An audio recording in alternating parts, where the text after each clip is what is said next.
Hello guys, welcome back to Heartsmine 4, playing with the total conversion mod, Kaiserreich. And this time around, playing as the French Republic. Now in this timeline, France had a revolution of the syndicalist right, and the non-syndicalist government got exiled to their French colonies, or what remains of, or what remained of their colonial empire after Germany took their fair share, their lion's share after the Weltkrieg. So the whole goal of playing as the French Republic is to prepare for the inevitable invasion of France, alongside Canada trying to invade the Union of Britain. Now the French Republic is ruled by Philippe Pétain. It's not a democracy, it's a paternal autocrat. Is that how you say it? I think so. Ruled by Philippe Pétain, the Lion of Verdun. There is some backstory here if you want to read it. I'm not going to read it, but you can pause and read it if you want to. So, I played Kaiserreich a few times. Not played it in some... I think last time we played, I played as Bulgaria, but that's some time ago. So, France is... What's this? Division. Let's see here. We have anti-communard war support up. And we don't like syndicalists, totalists, or radical socialists at all. I guess we could read this spirit here. National spirit. After a defeat in the Weltkrieg of 1919, the communards rose up again and abolished our cherished republic. Luckily, some of the most important figures of the republic have immigrated to Algeria, where they plan to organize the counter-revolution. Now that the syndicalist traitors have taken full control of the mainland, we must crush them. We must ensure that our eternal France will always be free. And then we have God the Indignant. I'm not sure how to say that. The code of the Indignant remains in place since its creation in 1887. A diverse set of laws and regulations imposed on the native populations of the empire. They enshrine their inferior legal status despite them being technically French citizens. Collective punishment, a parallel justice system, forced labor and service in the armed forces enforced by native elites under the guise of modernization and spread of civilization.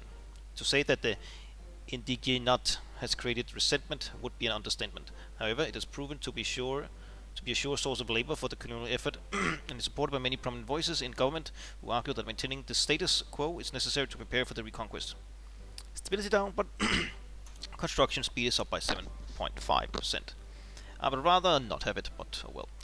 Then we have internal unrest, political power down by 0.25, and power cost daily, yeah, and stability down by 20%. Years of inaction and political stagnation have caused many elements within the army and the population to become radicalized and lose faith in the current regime. Although it is suppressed, contestation is slowly but surely growing within the French Republic. Well, all right. Tech time. Daily tech. We want construction. There we go. Let's see. Boop, boop. And then we have garrison. Go down to this port. Yeah. And we have several ports. Okay.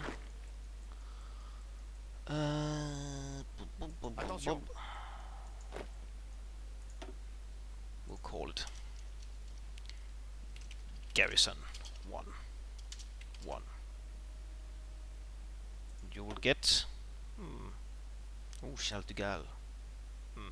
But no, you'll get a shitty one, like a level 2 dude here. Maurice. Alphonse Georges. Sure. And here, do we have a Field Marshal? Philippe Pétain, right? War hero.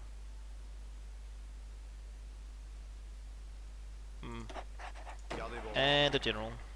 Jean de la Redie de Tassigny. Yes. I thought Charles de Gaulle was better. I guess not. Excuse me.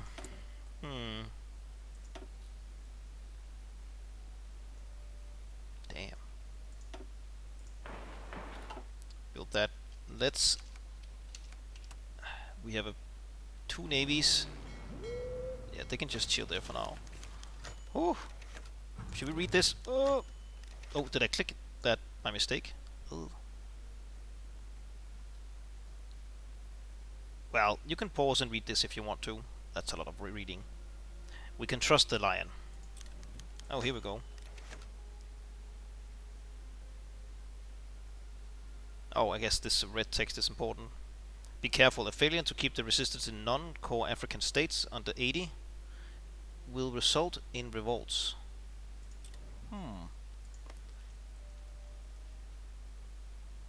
Colonial resistance.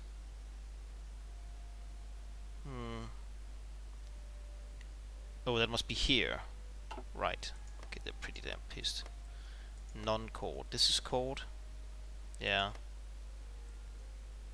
That's not called. Oh. This is the only called one?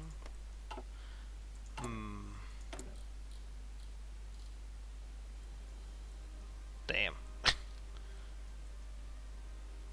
Okay, you're pretty damn pissed. It's a day, okay.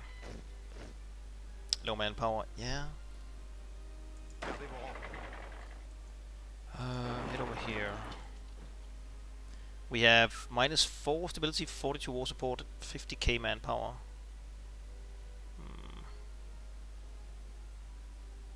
Not a lot. Let's see, what can we do here? I just skimmed this focus tree, and so far I can only see that this is available right now. This is here in the middle. Fate of Equatorial Africa. With great mourning, we signed away most of French Equatorial Africa at the conclusion of the Weltkrieg. We had hoped that it would only be a temporary affair, but with discontent brewing at home, we had no choice but to acquiescence, I don't know, to the Germans, with the capable administrator Raphael Antonetti has declared his intention to step down from office, forcing us to face the reality of the situation. Ooh. What is this? Chad? South Chad. North Chad? No. Niger. Kerensky. The collapse of the Russian Federation is underway. I'm not going to read everything. We're going to mostly read what happens with the French event, since we haven't played as France before, but we have played Kaiserreich before. So, yeah. We are in the Entente. Yeah. Canada, South Africa, India, Australasian, Sardinia. Oh, right, okay. And the West Indies Federation.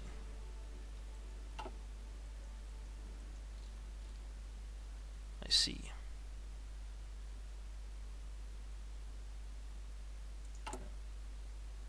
We have 8 factories, okay. Right, oh, this is almost done. Death of a friend.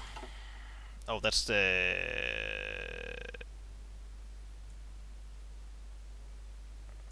Yeah. The Canadian, the English king. Pause. The Totalist Charter. This is madness. Fate of Equatorial French Africa. For a long time, we held out hope that the occupation of many of our previous owned colonies to the Germans would be short. Their widespread expansion across the globe may have produced the conditions needed for them to collapse, but the syndicalist regime in the metropole failed to disintegrate, and we have been forced to remain entrenched in Algiers, staring daggers at our brothers and sisters across the Mediterranean. Then, our long-standing ally of the United Kingdom fell apart in 1925, leaving us in no condition to return our colonies to our rule. Ending the last of this tenure as the Government General of what remains of French Equatorial Africa, Raphael Antonetti has made his decision to step down from his post, citing a failing in his health in recent years. Antonetti has held this position since 1924, seeing the region through several troubled times and well earning his retirement after his service. With the seat left vacant, it may now be time to merge our colonial sub-Saharan governments into one unified administration. The German Empire remains ascendant across the globe, and the split focus on resource allocation is a waste of time and effort. With only a narrow portion of the colonial region of Chad remaining of French Equatorial Africa, we must move to merge Chad into the French West African administration, Someday our rightful territory might return to us, but that day is not today. It is time to accept the fate of equatorial French Africa. Merge the regions. Yes. Compliance. We do like compliance. Recent unrest has destroyed much of the infrastructure of the French Sudan, as famines and malcontent at our policies led to popular revolt. The unrest was quelled with some difficulty by native elites and their armies, but to go back to normal we need to restore the means of communication and the arid interior of our empire, and restart economic life. French Sudan gains infrastructure, building slot and civilian factory, and 5 compliance. French Sudan. What is that? Oh, here. Good. Interesting. The Lion in Canada. Oh. Alright, he traveled over to say goodbye. After a 60-hour transatlantic flight, Marshal Pétain arrived in Ottawa, greeted by Prime Minister Mackenzie King and a large crowd of Canadians, mostly Quebecois, who see the state visit as a renewal of the Anglo-French cooperation. They then drove to Windsor, where late King Emperor George has asked to be buried. After a grandiose and emotional ceremony where Pétain was finally able to say farewell to his personal friend and ally, he took a tour of Ontario and Quebec, greeted all along the way as a friend of the Empire.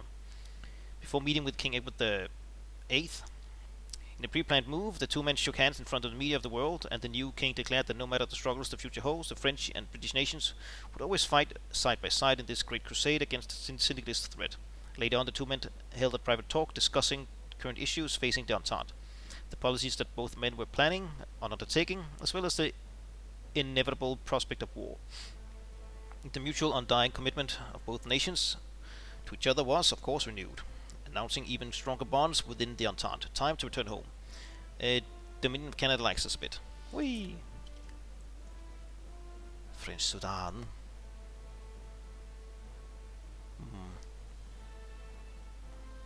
Brutal oppression.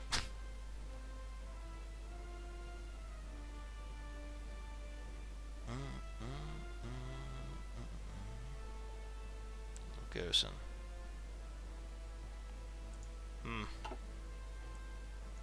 Well, this is going down, as far as I can tell. Yep. 35 days, alright. So we have 10 troops here. Colonial. Right, we haven't really looked here. What the? Infanterie régulière? Légier blindé? What the hell is that? And garrison. Colonial MP. Oh, okay. We have that tech. Oh, a tank. 20.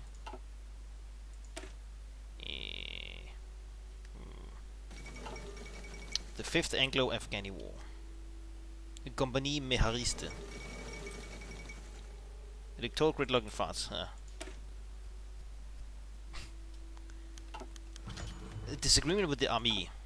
After the Grande Guerre, 2 schools of thought have emerged among the younger superior officers to explain the military defeat. If both conclude that the defeat was primarily caused by inefficiency, personal feuds, and a general lack of coordination within the military high command, wasting the bravery and blood of the French infantrymen as well as the strategic and tactical innovations of Philippe Pétain. They disagree on what caused those issues, and most importantly, on what they should be done to correct them. 2 men have emerged as the leaders of these factions within the French army, and both are planning to release books explaining their point of view.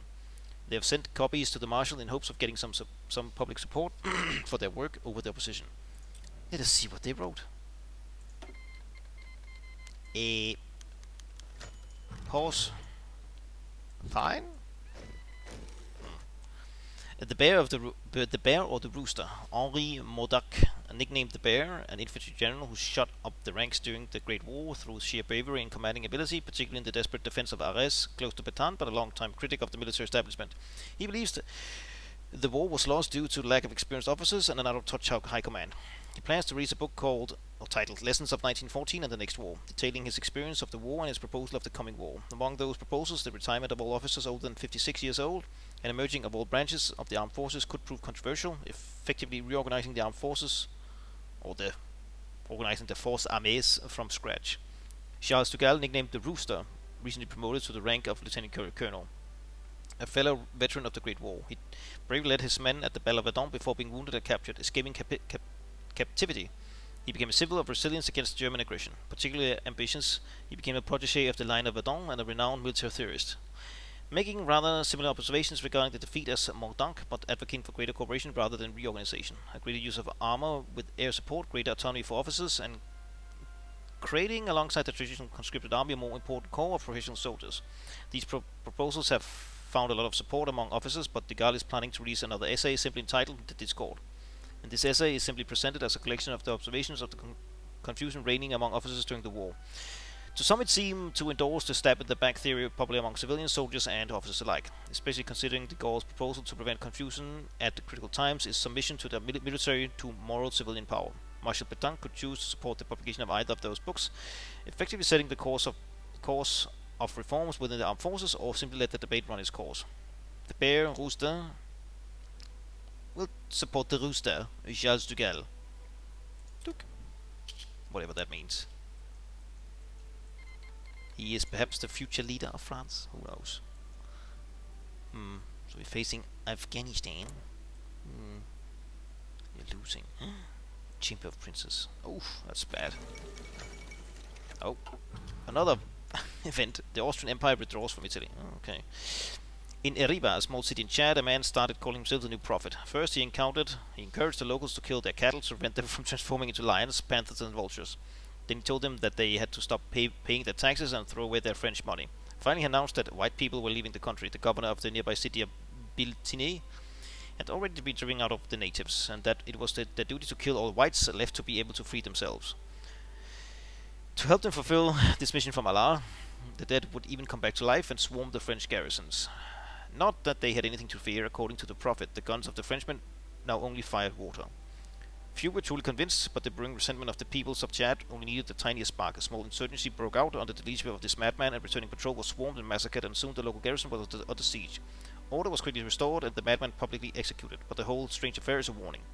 The situation far from Algiers is more than volatile.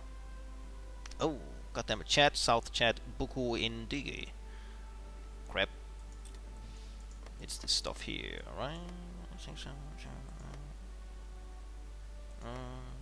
Yeah, this stuff here. Chad. Alright. How are you doing, Chad? Ugh. Crap. Crap. Why is it going up? Arrgh. I need stability. La Discord. Supported by Marshal Pétain and highly anticipated, the Discord by Lieutenant Colonel Charles de Gaulle has immediately become a bestseller, praised by critics for its thought-provoking telling of the confusion reigning among officers during the Weltkrieg. While it's nothing new to those that lived through it, many of the general public, particularly the younger generation, too young to have fought in the Grande Guerre, oh, that's the Great War, I guess, in French, discovered dumbfounded this uncomfortable truth. The defeat was by our own doing more than anything else. While the tactical and strategic reforms proposed in the essay by de Gaulle has been acclaimed by officers, it is the largest social reform some see the Rooster hint at in his work that struck a chord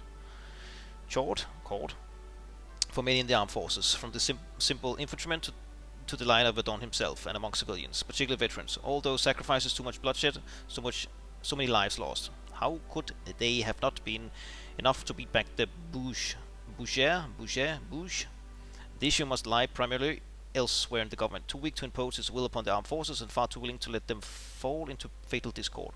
Perhaps a stronger, more moral civilian power is needed. In any case, de Gaulle, already a celebrated war hero and influential officer, is quickly becoming an even more popular figure. As many of those touched by his call to reform feel he is the perfect example of a new generation of officers many aspire to be like, while some see in him the perfect man to help carry out those larger reforms, although the Lieutenant Colonel himself is quick to defer any praise towards his mentor, Philippe Pétain. Une autre morale? Sounds familiar. But what will it give us? The 8 provinces, okay.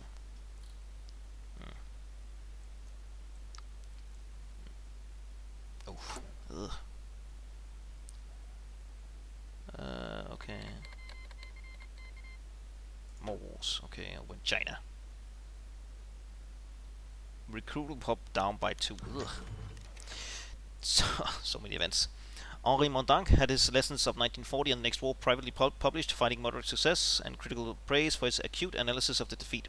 though the sweeping reorganization proposed by the Bear have proven controversial among higher officers for being too radical among the general public, for, on the contrary, not doing enough to tackle the real problem exposed by de Gaulle's essay. However, those less enthusiastic about the discord, particularly those anxious of what a more moral civilian order might entail, have found in Mondank an alternative to see in the general a potential political leader, someone to go against the grain of the stab in the back. Fever currently sweeping through the nation. An interesting read. Shame the Bear fails to see the real issue. Yes. See the real issue, goddammit.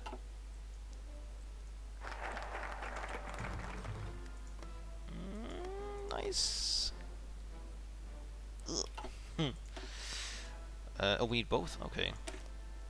Saharan Infrastructure Society. Our hold over the sub-Saharan colonies relies upon the safe passage of ships through the Strait of Gibraltar and down the coast of Africa unhindered. Neither of those outcomes can be assured in any future wars. We must focus on the construction of a rail line to link up Algeria with the French West Africa below us. Whatever that means.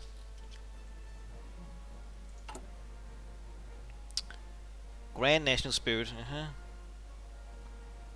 not really seeing that's a good thing, but I guess Trans-Saharan construction phase 2. Does it mean I can transport through here?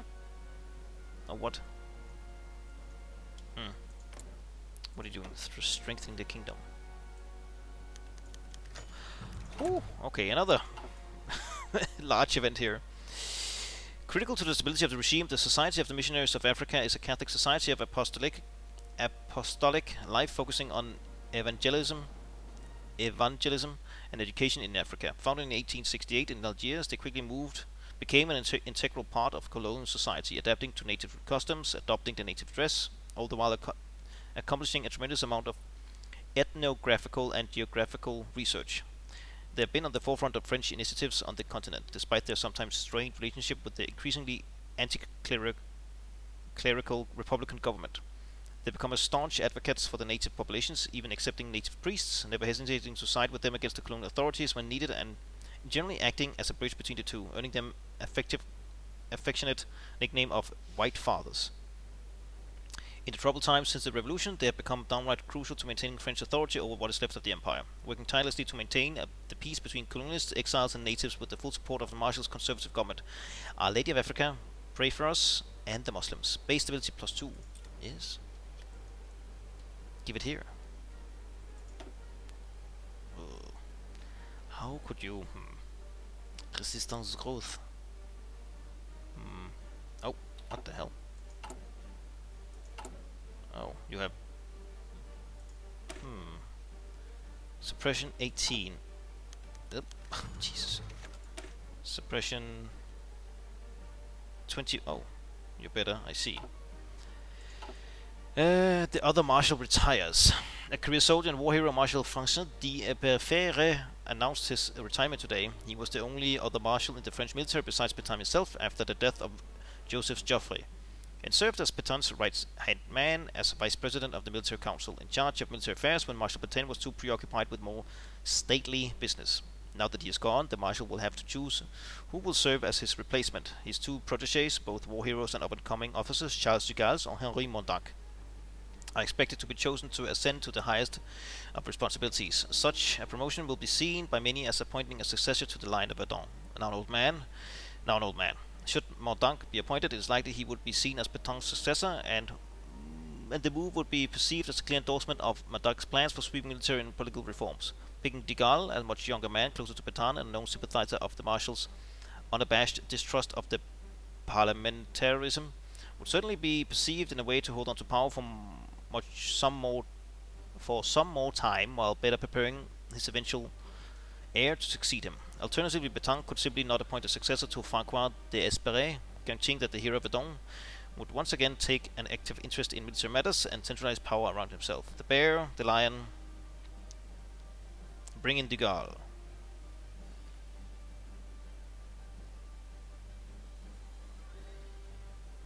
We'll take de Gaulle. De Gaulle. Sure.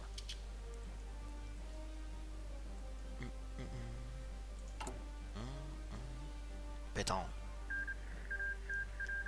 Action Française. Syndicalists take over Australasia. Oh, what the hell? Interesting. What?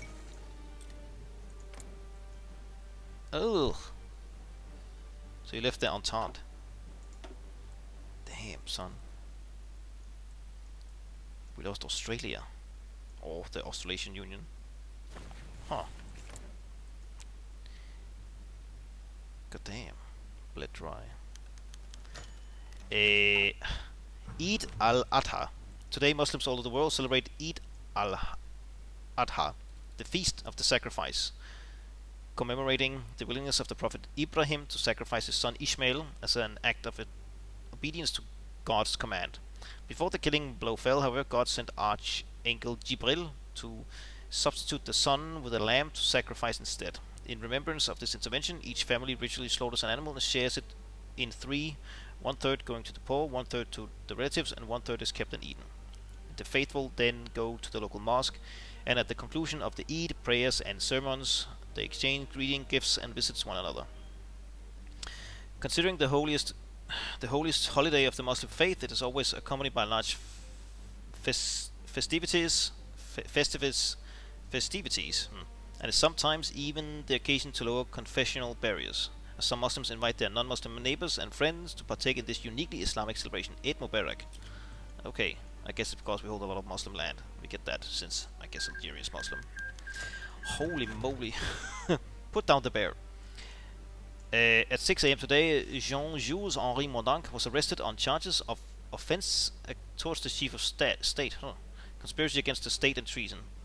Knowing full well resisting arrest would only be inviting the regime to put him down, on the spot the bear went peacefully, immediately transferring to a secret location near Algiers. News of his arrest was triumphantly spread by the government to the media, feeding them a colorful story of the fool Mondank conspiring with Communards agents to take down the Pétain government and invite the Reds in. While it's undeniable that some supporters of the Mondank has ties to the more left-wing pre-war parties, and some of those arrested have confessed under strong interrogation techniques to being on the Commune's payroll, the evidence of such collusions is light at best. Despite being offered a generous deal in exchange of his confession, Mondank himself so far refuses to admit doing anything wrong. Surprisingly, many have openly doubted the official story.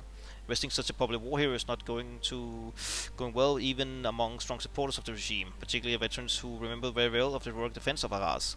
And even within the army, many who would have been the worst apathetic with representing the democratic movement are now outraged that the government would go so far. Yeah, why would you arrest him?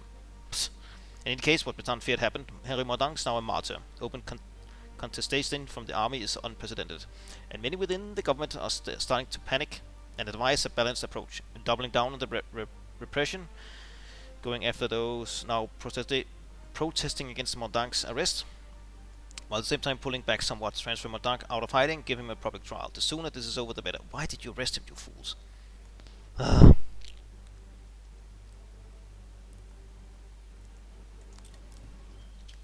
I don't need that. We are strung up as it is already. Yes. Stupid Reds.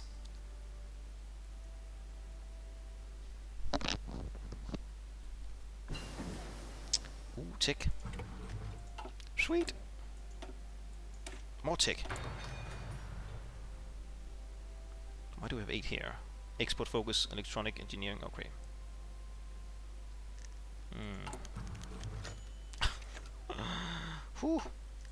As enemy public numero un. Maybe I don't know. As Henri Mondank was being transferred from his secret holding location to a fort in Algiers for his trial, the police convoy transporting him was ambushed in a small street of the old cash bar. As trucks moved in to block the street, dozens of masked armed men in civilian clothes swarmed the convoy to free the bear. Wanting to stay discreet, the escort had been kept to a minimum and was swiftly dealt with. Those attempting to resist shot dead. Mondank escorted to the car and convoy set on fire, all in the span of less than 5 minutes. Survivors of the attacks described the prisoners as being just as surprised as his escort that this was happening, but clearly someone coordinated this attack from the inside. Not only was this transfer supposed to be a secret to most of the government, but the fake initiatory had been disseminated by intelligence agents, and a decoy convoy had been organized. Whoever leaked the information must have been either very well connected or is very high up in the chain of command. An investigation has of course been launched, and and all police are on high alert. But while the violence of Mandang partisans had earned the regime some sympathy, the spectacular invasion has thrown the government in a total panic.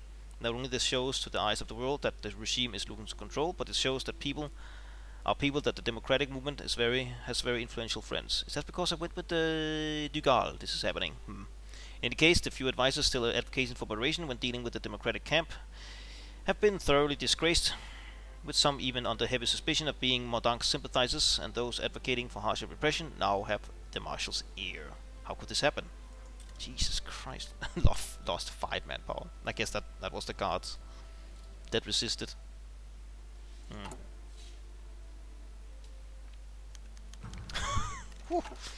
A street fight between Algerian nationalists. Early last night, violence suddenly arose in the streets of Constantine. The police report stated that some militants of the Action Algérienne party quite randomly encountered members of the underground ENA while they were seated at a small restaurant.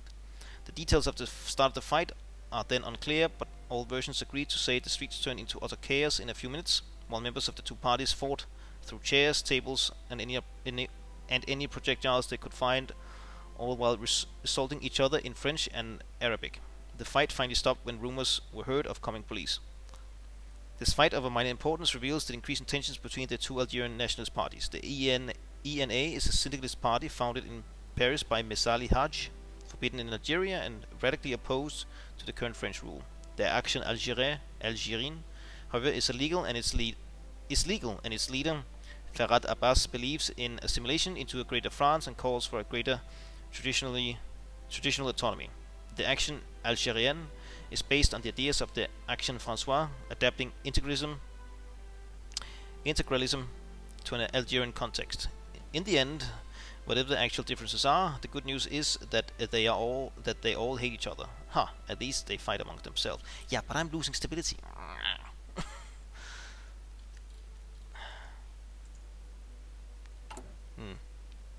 Action Française. Oh, Charles de Gaulle, he's a fascist. Oh, well, national populist. He's the leader. Okay. Yes, new pope, and we got that thing. Oh, I need radio for this.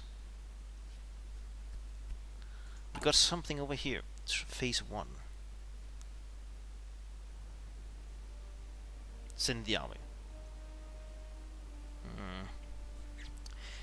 What remains of France is effectively split into 2 parts. Algeria and Tunisia isolated from French West Africa by the vast expanse of the Saharan desert. A journey by foot takes over 2 months of solid marching. This is unacceptable. While for now we can ship supplies, men and resources through the Atlantic, this arrangement would be made difficult to impossible if a future enemy were to heavily patrol the Atlantic, or even worse, close the Straits of Gibraltar to our ships. We must not allow anyone to exploit our current condition. If we finish this project, we will be able to show the world that France is still on par with the great nations of the globe and is to be respected. Invite investors. Modify. Divert.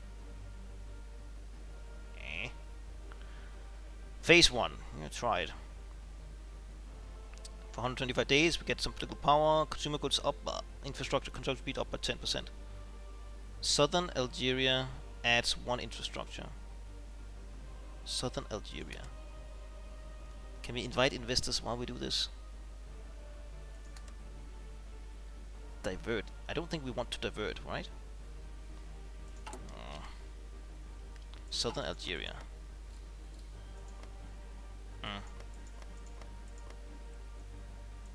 Okay. Interesting.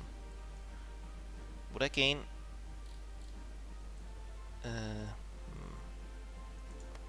these lines here, is that a railroad we can use later? Slightly confused.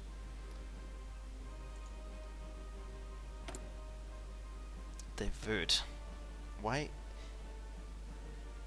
I don't want to divert, do I? Oh, Jesus Christ. A post-truth society.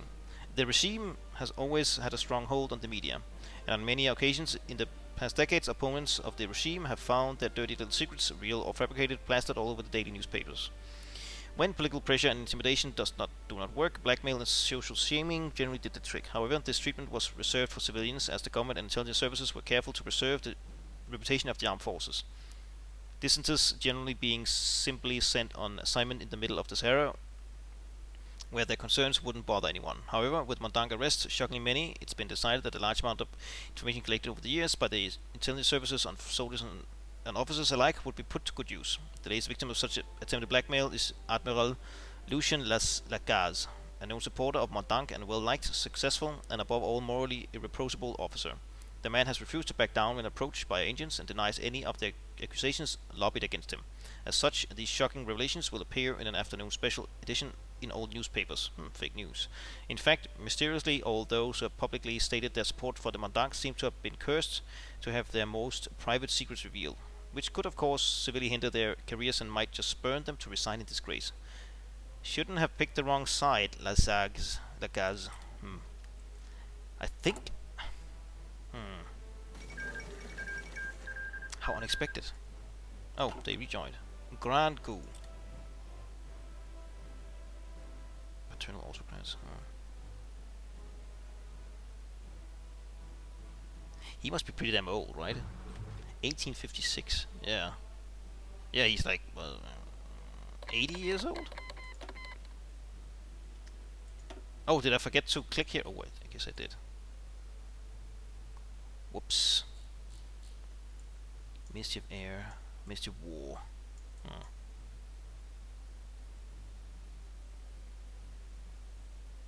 Action François.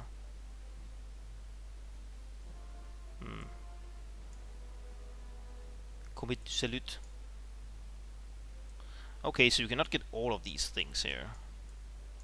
I might have gone down the nationalist populist route without actually knowing. I didn't really want that, I guess, but oh well. Ministry of War. The Ministry of War is responsible for responding to the needs of our armies and more generally with organizing and coordinating the war efforts, from intelligence to logistics. As such, it plays a crucial role. Now free from civilian interference and petty politicking, it can fully dedicate itself to a sacred duty, the liberation of the metropole. National spirit, Ministry of War. Army experience up, army experience gain up, and plus 1% research bonus for land doctrine. Yes. Take it. Oh. Open revolt. Ugh. Please don't. Please don't.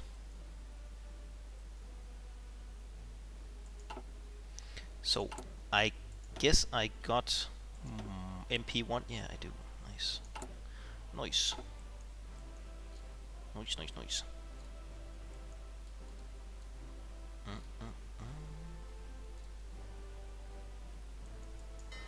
Ding dong.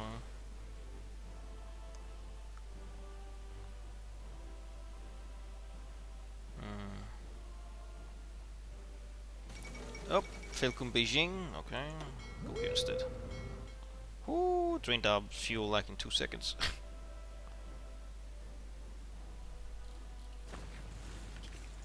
I don't think we want to divert, right? It seems stupid if I'm trying to get this done. Jesus Christ. The new affairs des... The new... The new Affaire des Figes. It seems that despite our extensive control over the nation's media, some officers have managed to find out the truth about the recent wave of scandals hitting Mondang sympathizers, spread the word about our extensive information gathering networks, and printed out leaflets handed out in barracks and officers' messes alike, denouncing the regime and our attempts to prevent officers from speaking their minds. Admiral Lesage has been made into a new martyr for the democratic camp, and though he retired in the wake of the scandal, it seems he is now in direct contact with the Mondang's partisans. Although this drastically hinders our plans to deal with dissent among the armed forces, with such subtleties, there are far more worrying things. Not only we have lost whatever trust officers still put in the regime, but the leaflets currently spreading like wildfire contain confidential documents concerning the fabrication of the various scandals, implicating in this defamation campaign high-ranking officers as well many within the administration and in the government. There's only one possible conclusion. There's a mole among us, and we need to catch her to prevent more leaks. I want the Secret Service on this case right away. Yes? Find out who it is. Because we're apparently going down this route here. I guess. Tick, tick, tick. Concentrate. Hard. Sardinia. You also have Jacques Benville. Jacques Benville, born in 1879, renowned historian, journalist, and one of the founders of the Action François, I don't know, has died at 57 years old. Born in a staunchly Republican family, he turned to monarchism not only of nostalgia but out of reflection and comparison. Considering the Republic to be unstable, fickle, and fundamentally incapable of to compete with a stable and a united Germany. A prolific writer, he ceaselessly exalted the French monarchy in his historical works and contributed to many newspapers, simultaneously literary critique and financial analyst. Fleeing to Algeria as the revolution broke out, he wrote, in the chaotic aftermath, a short book that quickly became immensely popular, titled The Political Consequences of the Peace. Bainville exposes his thoughts on the peace treaty between the CGT and the Germans, stating that just like the Republic is the daughter of Bismarck, engineered to weaken France, the Commune is the daughter of Wilhelm II, created to rot France down to her very roots, so that she might eventually be turned into more than a vassal state in the inevitable coming war. This thesis has become one of the pillars of the rhetoric of the AF, who tirelessly advocates for the fall of one daughter to the Bouche, so that France might be able to take on the other. Many in our nation are sensible to this kind of talk, as anti-German sentiment has certainly not subsided one bit among exiles. Okay, damn, my throat is coarse from all this reading. And Bainville's funeral procession was followed by thousands of mourners with political companions, fellow writers, and academicians. Is that a word? And even members of the government attending his funeral mass. The Lion of Verdun himself put out a statement honoring the life and works of the historian, now seen as a prophet by many. En grand home. Okay. Right. Maybe I should have gone with Mondunk.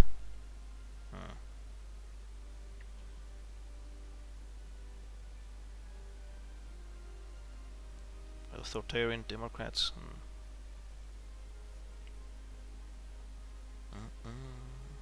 14.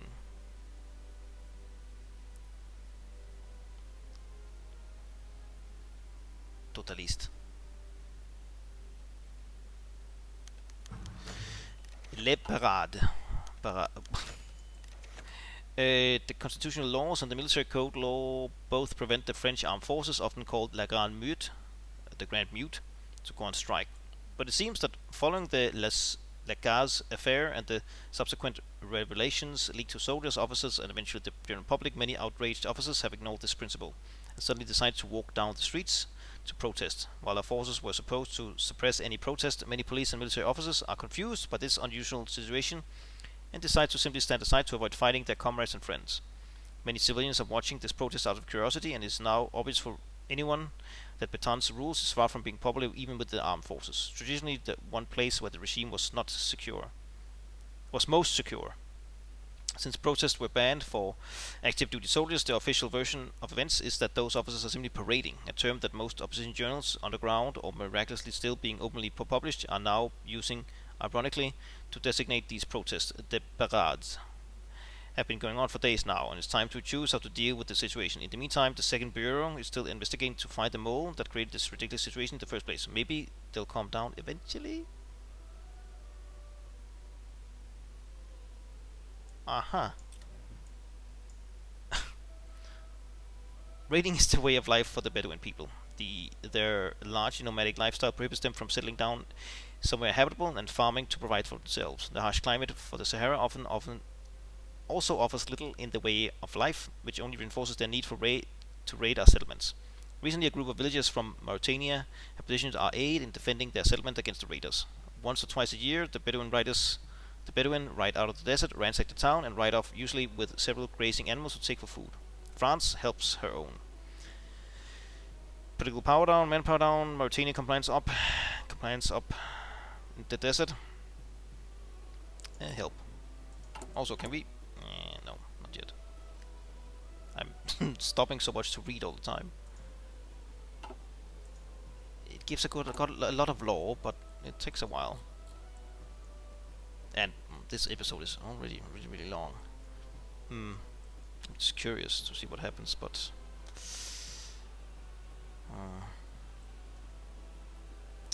great.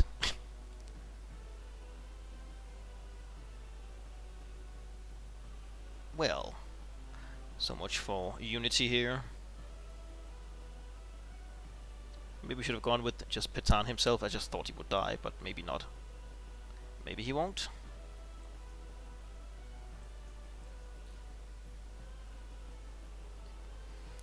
Founded in 1899, the French Action is a nationalist, royalist, integralist group. Its ideology can be summarized with one quote by Charles Maurras, its most influential theorist. In order to love France today, it is necessary to hate what she has become. The aim of the integralists is nothing less than the fall of the Republic and the establishment of the integralist state, an absolute hereditary, anti-parliamentary, reactionary, counter-revolutionary, heavily decentralized, corporatist, and above all, Catholic monarchy. Protective of local identities and modeled after the traditional institutions of the Kingdom of France. Though it couldn't be called a party, after all, the group openly advocates for the coup d'état and has never participated in elections. The AF has created a surprisingly broad network of influence among Catholics, radicalized by the anti-clerical violence of the revolution, in intellectual circles and most primarily within the military. Ooh. Now it's going up or down, I can't really tell. Daily change plus, I think it's going up. 14.85. 1486, 87. Okay, it is going up. Construction. Ding dong. Wait a second. Take this. Oh, finish. Sure.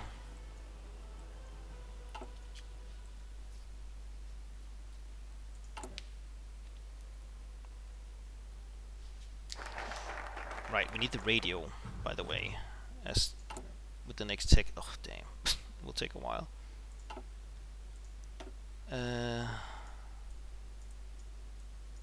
Nope. Queen of the battlefield.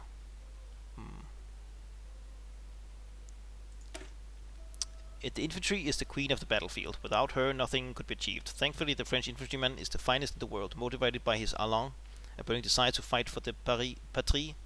To reconquer the metropole, our troops must be perfectly drilled, impeccably equipped, and confident in the sacred cause they are fighting for. Division training time down, or plus. Yeah, I can't really tell if this is good or bad, if it makes it shorter or longer. When it says plus, but it's not red. Infantry division attack and infantry defense up by 5% each. Good. You'll have a relatively small, effective fighting force. Ugh. Support equipment. What are we actually producing? Bunch of things. Damn. The days pass, and yet soldiers and officers continue to parade through the streets silently, joined every day by more and more civilians dissatisfied with the regime, Democrats, disappointed Democrats, even monarchists emboldened by Montag's escape and the lack of enforcement against these protests. While the protest has so far been mostly about protesting the regime's policies, they're not taking a radical turn and only called for the marshal to step down, believing him unfit to rule even a second more. Though many still hesitate to put the blame on him personally, as some consider him senile under control from his close advisors. In any case, the number of protesters is increasing each day, and have also still refused to take any action against them. At best, barring access to the way of the presidential palace and other important government buildings, with discreet but numerous gestures of solidarity between two. The most radical forces within the regime believes it would be better to act immediately, and that it might already be too late to stop Montag, still on the run. They'll tire themselves eventually, right? We must act quickly.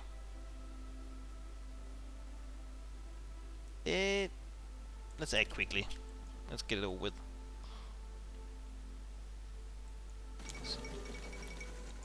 Collapse. Okay, this is the last event that we have to cut. The colony of the Haute-Voltaire, while effectively conquered in 1896, is still composed of traditional kingdoms with few official power, but with a powerful influence on the population. The biggest of these is the Mosi Kingdom, headed by the current Mugunaba, Nabucom II.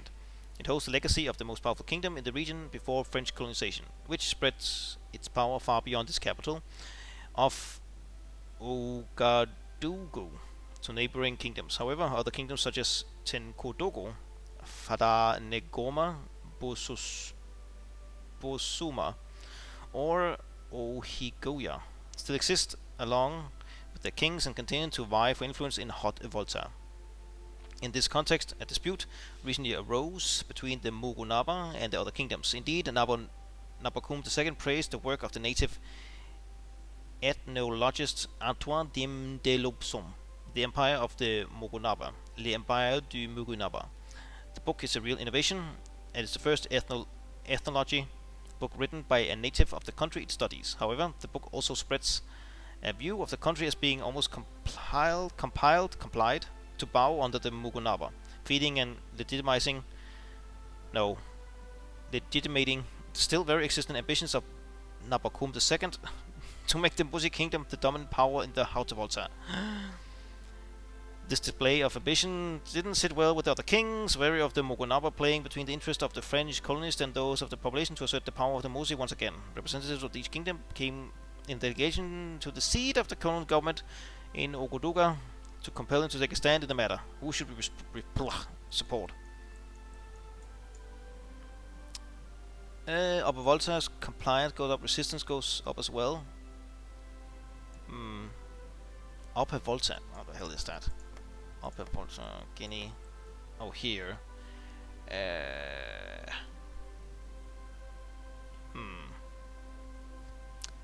20, that's a lot. Compliance down by 8. Side with the smaller kings, we have to divide and conquer. Boop. There we go. Both went down. Instead of both going up. Wait, what? The Imperial Scientific and Academic Council is a leading institute by the Entente. By joining, we are able to benefit world-renowned research capabilities. Yes, sure.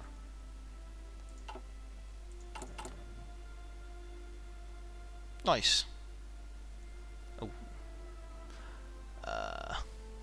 We have 12 technologies we can research with a bonus. Oh, geez, I should have paused.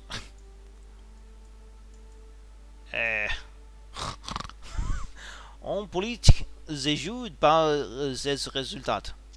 As the crisis unfolds, it quickly becomes obvious that the regime has lost most of its base of support. Veterans are shocked by the actions of the man they have revered for so long, and La Grande Meute is making herself heard loud and clear. She is outraged by the government's repression.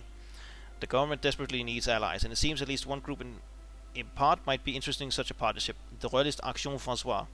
Indeed, today Charles de Gaulle came to discuss privately with Marshal Pétain about a potential alliance of circumstances. The Rooster seems to have taken upon himself to act as a link between his mentor and the party he has never hidden sympathies for, and though the national integralists have been consistently and brazenly opposed to the République, considering Pétain's regime as barely a step up from the weak pre-war government. They share a common trait: distrust for the parliamentary democracy and the liberal parties whose rule led to the fall of France in the first place. As such, the Action François is suggesting unofficial cooperation with the regime at least until crisis is over, a partnership that could prove salutatory for the line as government. As an old, well-established party, the French Action has many sympathizers among both the upper and lower classes within the church. The army even enjoys some popularity with the native population, drawn in by the promise of decentralization and respect of local customs. Its daily newspapers is among the most widely read in the nation, and the party controls a network of newspaper vendors. The Camelot du Roi, the King's Camelot, a security service made up of youngsters and students that some describe as a paramilitary force used to street brawl and crowd control. Finally, some of the more radical members of the AF have hinted at being willing to use every tool at their disposal to take a more direct action against the democratic camp. All of this could be used to serve the regime and finally end the crisis once and for all.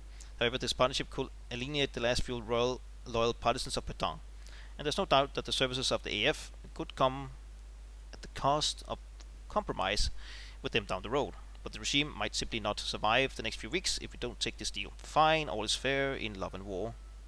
Thanks, but no thanks. Again, national spirit to 400 blows. Fine. Right, we need to cut before a new event happens. Damn, interesting. I did not really expect this route. I was more thinking democratic France, but okay, we'll go down the monarchist route, national populist route. Anyways, thanks for watching. Please leave a like, comment, subscribe, hit that bell button. I very much appreciate your support, and I hope we'll see you next time. Bye.